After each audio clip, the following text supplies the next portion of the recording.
عالمی ثالثی عدالت کی جانب سے فیصلہ کیا گیا ہے سنتاس معاہدے پر جو بھارت کا موقف ہے اسے مسترد کر دیا گیا ہے۔ بھارت کو یہ احکامات جاری کیے گئے ہیں کہ وہ فوری طور پر سنتاس معاہدے پر عمل درآمد کرے۔ بھارتی فوجی ہیں ان کی چھٹیاں منسوخ کر دی گئی ہیں۔ آئندہ آنے والے 1 یا 2 ماہ کے اندر بھارت جو ہے وہ پاکستان کے اندر جو ہے وہ دراندازی کر سکتا ہے۔ ایران کی خفیہ معلومات اور اہم جو وہاں کی لیڈرشپ ہے ان کی معلومات جو ہیں وہ موساد کو دے رہا ہے۔ تحقیقات کی گئی تو بہت سے بھارتیوں کو پکڑا گیا۔ بھارت کے جو شہری ہیں وہ ایران کے اندر جو ہے ایک تو انہیں داخل نہیں ہونے دیا جائے گا۔ السلام علیکم ناظرین، آپ یو ڈیجیٹل دیکھ رہے ہیں۔ میں شاکر محمود امان پاک بھارت کشیدگی کے حوالے سے بات کریں گے۔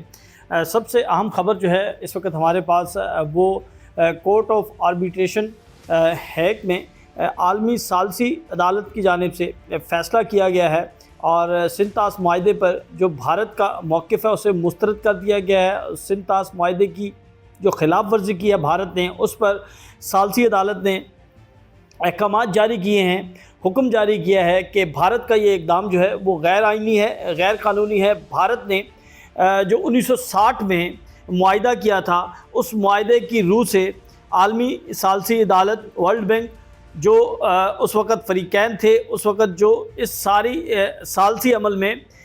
لوگ شامل، ادارے شامل تھے، تو اس کے مطابق اب یہ فیصلہ کیا گیا ہے کہ سنتاس معاہدے کی خلاف ورزی بھارت نے کی ہے اور بھارت کو یہ ہدایت کی گئی ہے، یہ احکامات جاری کیے گئے ہیں کہ وہ فوری طور پر سنتاس معاہدے پر عمل درآمد کرے اور پاکستان کا پانی جو ہے اسے اوپن کیا جائے۔ اب بھارت جو ہے وہ اس فیصلے کو مسترد کر چکا ہے۔ بھارت جو ہے وہ اس فیصلے پر عمل درآمد نہیں کر رہا، جس کی وجہ سے حالات جو ہیں وہ آنے والے دنوں میں کشیدہ ہو سکتے ہیں۔ ہمارے پاس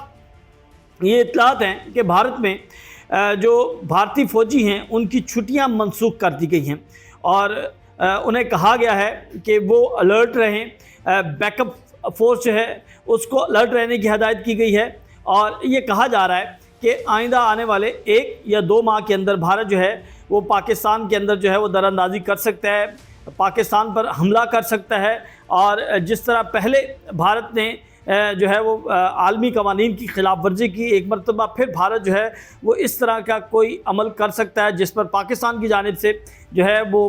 حالیہ جو بیانات دیے گئے ہیں اس میں کہا گیا ہے کہ اگر بھارت جو ہے وہ اس قسم کی کسی بھی قسم کی جارحیت کا مظاہرہ کرے گا یا دراندازی کرنے کی کوشش کرے گا یا پاکستان کی حدود کے اندر آنے کی کوشش کرے گا تو اسے منہ توڑ جواب دیا جائے گا۔ بھارت اس وقت جو ہے وہ بکھلاہٹ کا شکار ہے۔ بھارت کو ہر سطح پر جو ہے وہ جنگ ہسائی کا سامنا کرنا پڑا۔ بھارتی سفیر جو ہیں وہ پوری دنیا میں گئے، دال نہیں گلی۔ شنگھائی تعاون تنظیم میں بھارت نے پہلگام واقعے کا مطالبہ رکھا، وہ مطالبہ نہیں مانا گیا، مذمت نہیں کی گئی بلکہ پاکستان کے فیور میں جو ہے وہ مذمت کی گئی۔ تو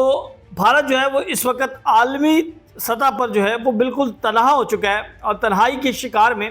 وہ اپنے حواس کھو بیٹھا ہے اور کسی بھی وقت جو ہے وہ کوئی ایسی حرکت کر سکتا ہے، کیونکہ ڈونلڈ ٹرمپ نے جس طرح مودی کی بے عزتی کی ہے، جس طرح انہوں نے بھارتی موقف پر پاکستانی موقف کو جو ہے وہ تسلیم کیا،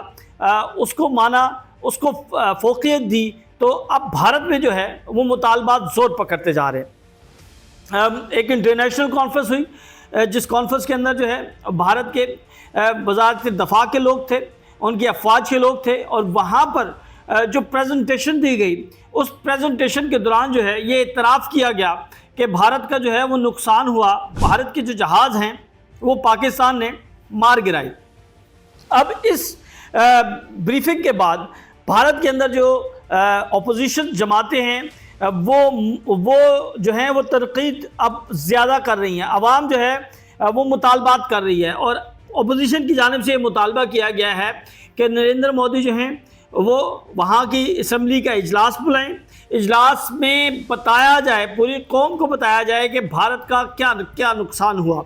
بھارت نے پاکستان کا کیا نقصان کیا، بھارت کے کتنے جہاز جو ہیں وہ پاکستان نے مار گرائے۔ پاکستان 6 کا دعویٰ کرتا ہے، عالمی دنیا بھی یہ دعویٰ تسلیم کرتی ہے اور یہ کہا جا رہا ہے کہ بھارت کے جو ہیں وہ جہاز پاکستان نے گرائے ہیں۔ تو اس پر اب بھارت کے اندر مودی کو بے حد تنقید کا سامنا کرنا پڑ رہا ہے اور اب جو سیاسی پنڈت ہیں وہ یہ کہتے ہیں کہ ہمیشہ مودی نے پاکستان اور بھارت کی کشیدگی کو استعمال کیا اور اپنے سیاسی مقاصد کے لیے، اپنی سیاسی کمپین کے لیے الیکشن کے دوران استعمال کیا، اور اب آنے والے دنوں میں بھارت میں الیکشن ہے اور الیکشن سے پہلے جو ہے مودی کوئی گڑبڑ کر سکتا ہے تاکہ وہ ایک بیانیہ بنائے اور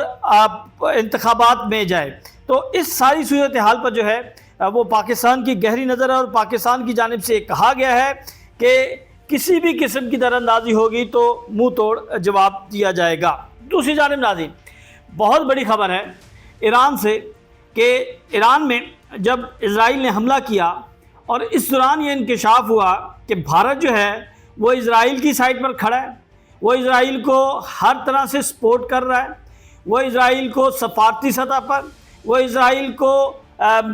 جو ان کی انڈیا کی حدود ہے اس کے استعمال کی اجازت دے رہا ہے، اور اس کے ساتھ ساتھ وہ اسرائیل کے لیے جو ہے وہاں پر ان کے را کے ایجنٹ ہیں، وہاں پر موساد کے ایجنٹ ہیں جو کہ بھارتی ہیں، جو کہ ایران کی خفیہ معلومات، وہاں کے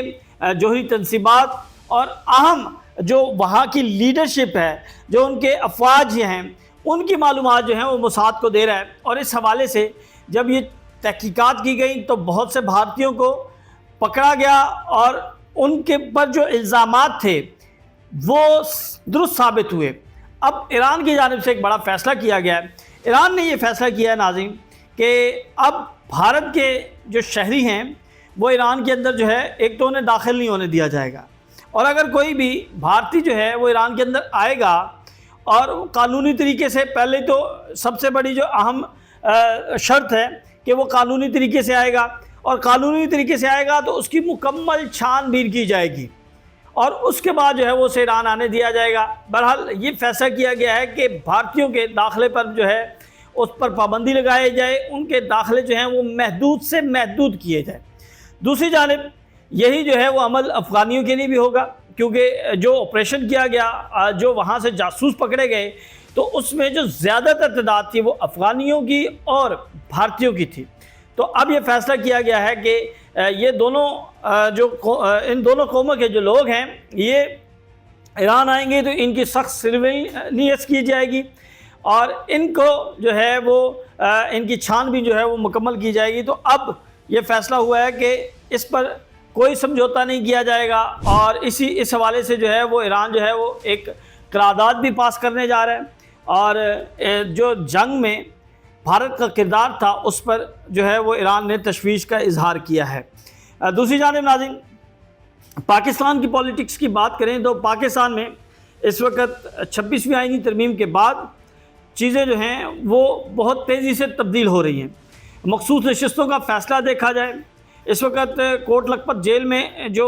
پاکستان تحریک انصاف کی لیڈرشپ کے ٹرائل ہو رہے ہیں ان کو دیکھا جائے، اور 26ویں آئینی ترمیم کے بعد جو ججز کا کنڈکٹ ہے، جو کیسز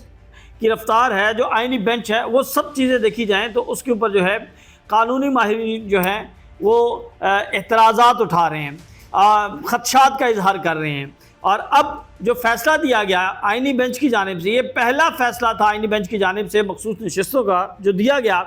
اس فیصلے کے اوپر جو ہے وہ سوالیہ نشانات اٹھ چکے ہیں۔ کہا یہ جا کہ سپریم کورٹ آئینی بینچ کا جو فیصلہ ہے